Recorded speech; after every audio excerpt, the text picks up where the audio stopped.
ये सैया हमें रतनगढ़ जाने वो लेंगर आ रही सैया दोज। हेलो तुम्हें पता हो दोज खुन रतनगढ़ में मेला लगा थे। तो जाओ ना। सांप बिच्छू मतलब कछु भी काट ले ऐसो तो हेलो वो तो नदी गई से मेर भरन लगा थे। और सुबह कह रही अपने स्वामी जी से बोली ये सैया मोए रतनगढ़ जाने वो लेंगर आ रही सैया दोज। लेंगर आ रही सैया दोज। सैया मोए रतनगढ़ जाने राजा मोए रतनगढ़ जाने लेंगर आ रही सैया दोज। लेंगर आ रही सैया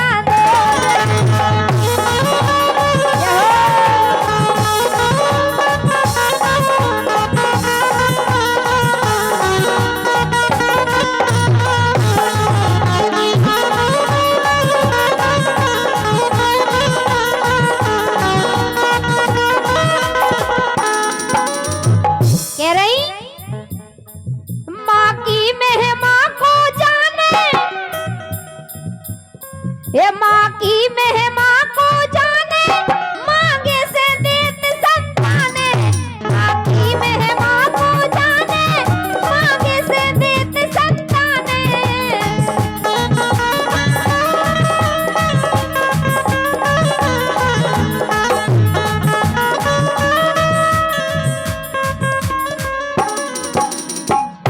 ए जाके वो तई झोली फैलाने के जाके वो तई झोली फैलाने हर लेती संकट को बोझ। एंगर आ रही सैया दोज। राजा मोए रतनगढ़ जाने लेंगर आ रही सैया दोज। एंगर आ रही सैया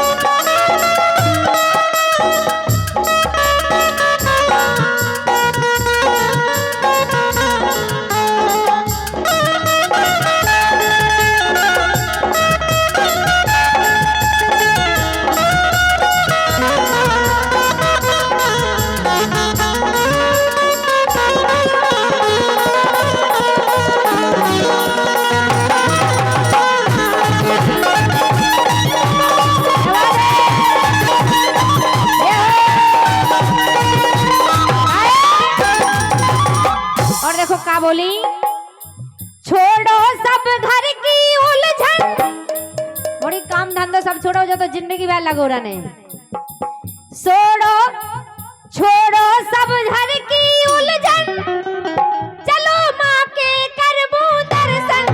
छोड़ो सब घर की उलझन चल के माँ के करबू दर्शन।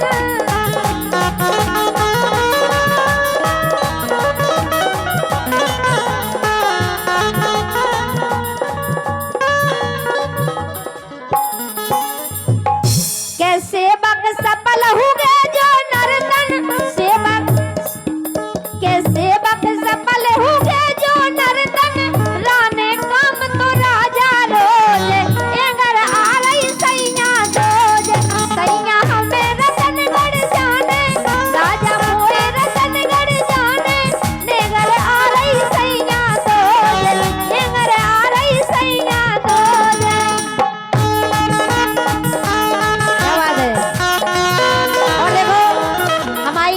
माता बहनन सभी निवेदन है कि नचबे में कंजूसी नहीं करने आए। अगर ई जन्म में माता के दरबार में नहीं नचो ना तो अगले जन्म में घर घर नचने पड़े। इसे मैया रानी के दरबार में हो कि तुम ऐसी जगह नहीं है जिते तुम्हें शर्म खाए जे नचबे में। मैया के दरबार में नचो उसे पुण्य मिले तुम्हारा ना। कहता है भक्त के सैया मोए रतनगढ़ जाने सैया मोए रतनगढ़ जाने एंगर आ रही सैया दोज। एंगर आ रही सैया दोज।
बोलिए बड़ाई गो काटे बिच्छू सांप ततैया मैंने सुनी झरत उते सैया काटे बिच्छू सांप ततैया मैंने सुनी झरत उते सैया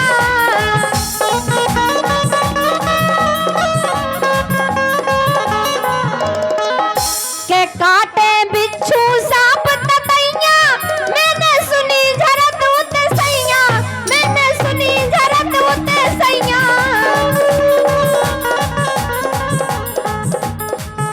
के बेला हो बेचाए गैया के बेला हो बेचाए गैया चाहे पड़वा घोड़ा रोज एगर आ रही सैया रोज राजा मोए रतनगढ़ जाने सैया हमें रतनगढ़ जाने एगर आ रही सैया रोज एगर आ रही सैया रोज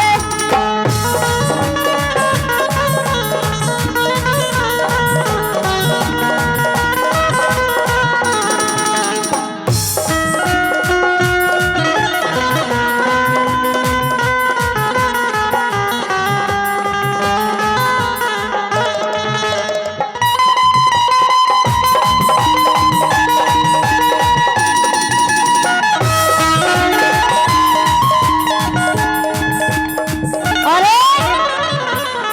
101 रुपए का पुरस्कार वीरेंद्र सन्नी वाले मौसमी भाई सब्जी भाई वाह वीरेंद्र माते सब्जी वाले 101 रुपए का पुरस्कार दे रहा है बहुत बहुत धन्यवाद है लेकिन बोली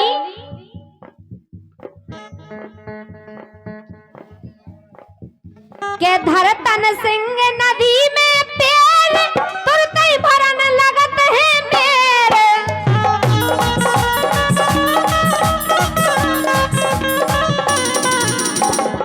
के धरतन सिंह नदी में पेड़ तुरते ही भरन लगत है मेरे धरतई सिंह नदी में पेड़ तुरते ही भरन लगत है मेरे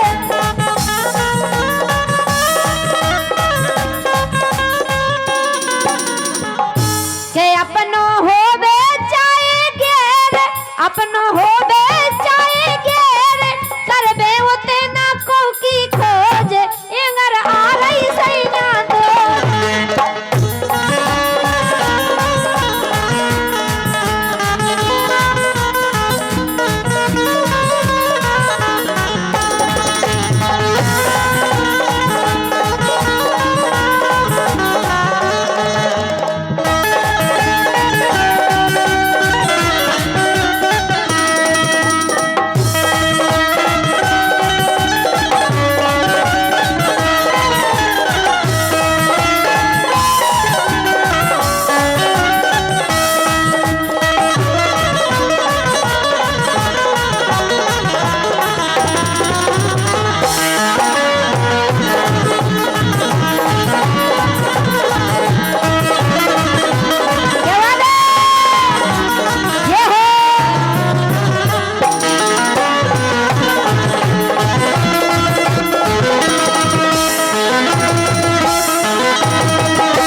भैया की के एक लाइन मंजिल माता के लाने कह दो तो के वो देखो इसे बलवीर जी और पूनम।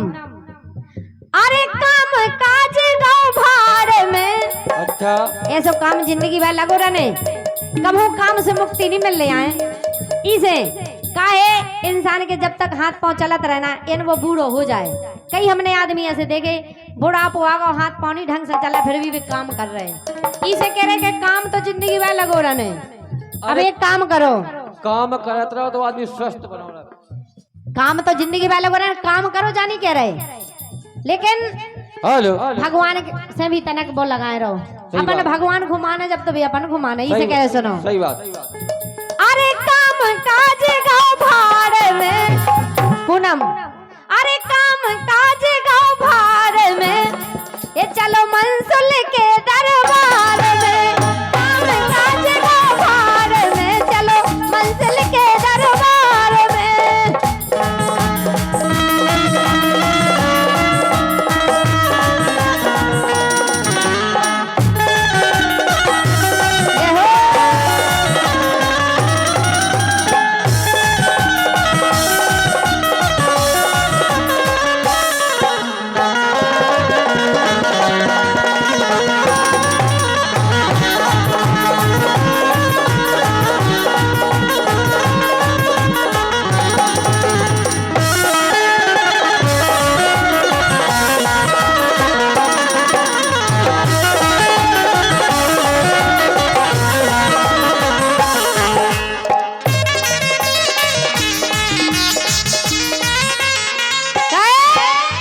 और देखो का बोली, अरे जो को डारे चरणन अरे जी मंसल मैया की, मैया रानी ऐसी कृपा करती हैं भक्तन पे जो भी उनके दरबार में जाते हैं।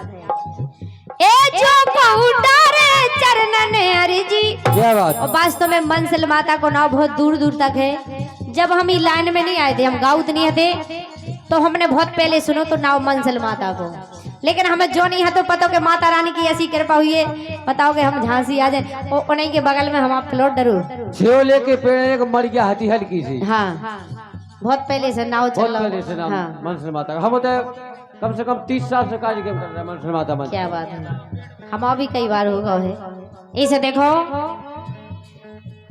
के जो कौटारे चरणन अरे जी सब पे करती मैया मर्जी, सब पे करती मैया मर्जी, सब पे करती मैया मर्जी।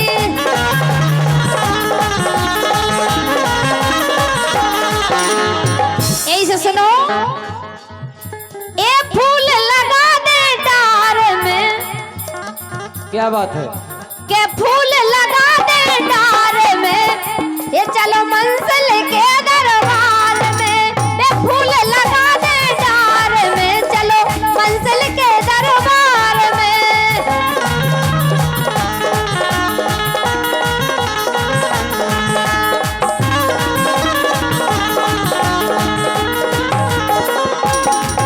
एक काम काज गाँव भाड़ में, एक काम काज गाँव भाड़ में चलो ये चलो ये चलो मंजिल के दरबार में, काम काज गाँव भाड़ में चलो मंजिल के दरबार में।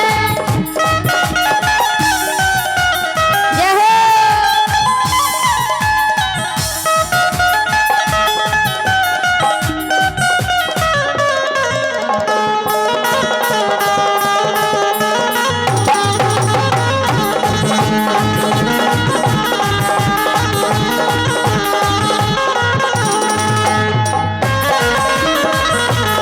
क्या बात है?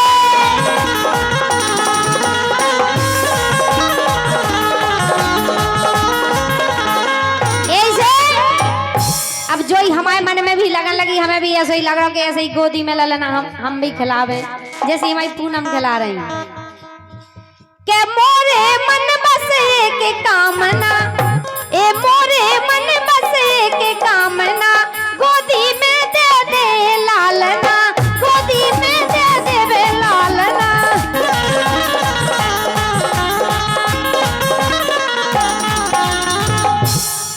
हाँ मोरे मन बस के कामना, का कार्यक्रम हो रहा है हमारे सम्मानीय भागीरथ पार्षद जी के यहाँ बरुआ सागर, और चैनल लगा हमारे भैया हीरो बुंदेली स्टूडियो, और भी चैनल लगे हमारे भैया आगे। लिख के दे दियो सो दोबारा बोल दे। कहता है क्या कहता है के मोरे मन बसे के कामना गोदी में हो जाए लालना, गोदी में हो जाए लालना।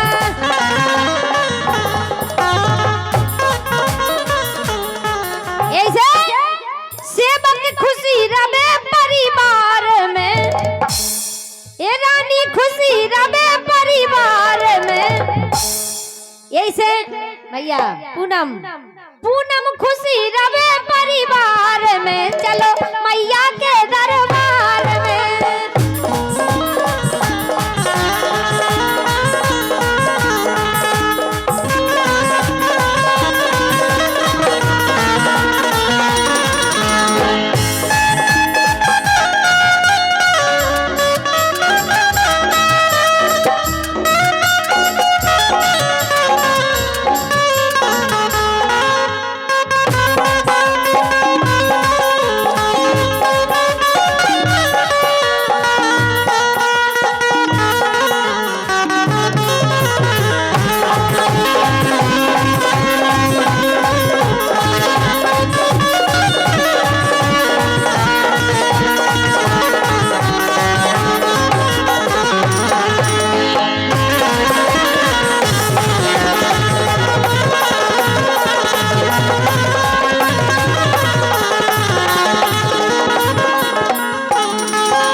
के हो गई हो तैयार में। और महासंग्राम बुंदेली स्टूडियो बिंदपुरा, महासागर Bundeli studio Bindpura, hero Bundeli studio और निखिल स्टूडियो झांसी, रानी कुशवाहा संस्कार मंच, ये दो ही चैनल हमारे हैं। बहुत बहुत धन्यवाद। अरे हो गई हो तैयार में, चलो मंजिल के दरबार में, काम जान दो भार में, चलो मैया के दरबार में।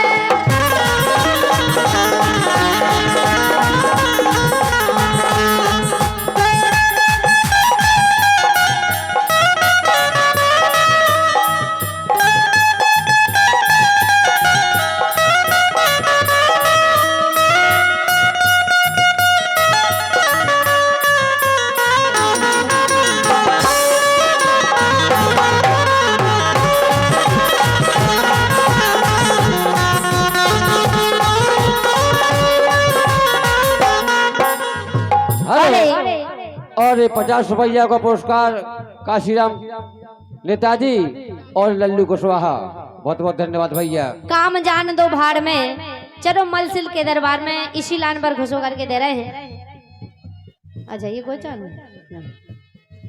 के काम जान दो भाड़ में, के काम जान दो भाड़ में, वो चलो मैया के दरबार में, काम जान दो भाड़ में, चलो मैया के दरबार में।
घनश्याम ड्राइवर और जे भी कह रहे के काम जान दो भाड़ में।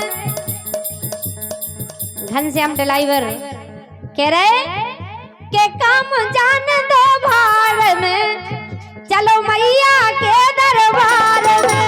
काम जान दो भाड़ में, चलो मैया के दरबार में।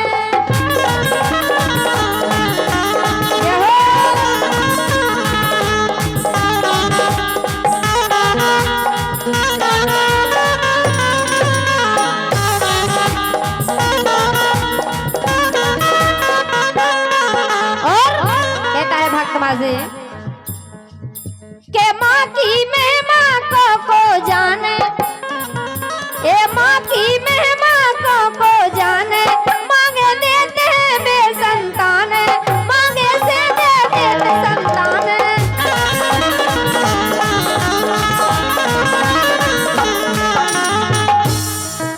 सो जाके झोली फैलाओ में मैया के सामने, ये जाके झोली फैलाओ में, चलो मैया के दरबार में।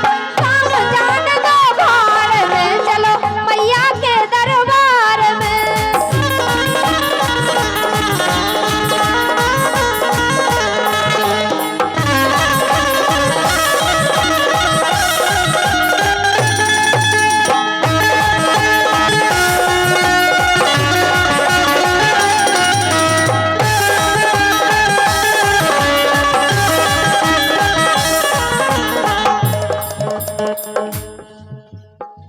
अरे कौ नहीं और के तौ नहीं, क्या बात है।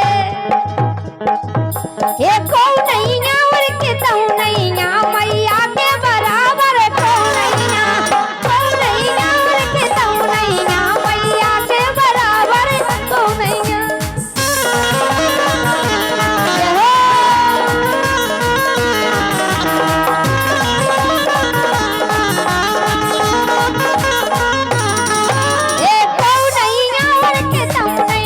मैया के बराबर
तो 64 खप्पर बुबे बारी ए बुबी बारी सो सेवा करे दुनिया सारी सेवा करे दुनिया सारी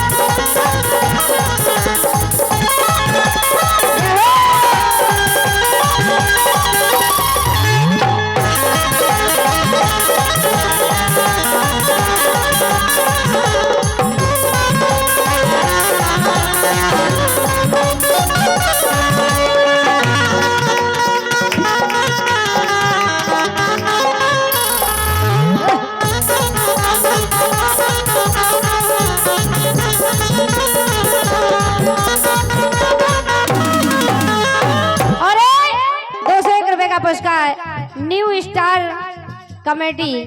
स्टार कमेटी भागीरथ पार्षद महेंद्र मिठिया, नरेंद्र मिठिया, अमित पंडा जी, नरेंद्र कुशवाहा जी और अमित पंडा जी 201 रुपए का पुरस्कार दे रहे हैं। लेकर कहना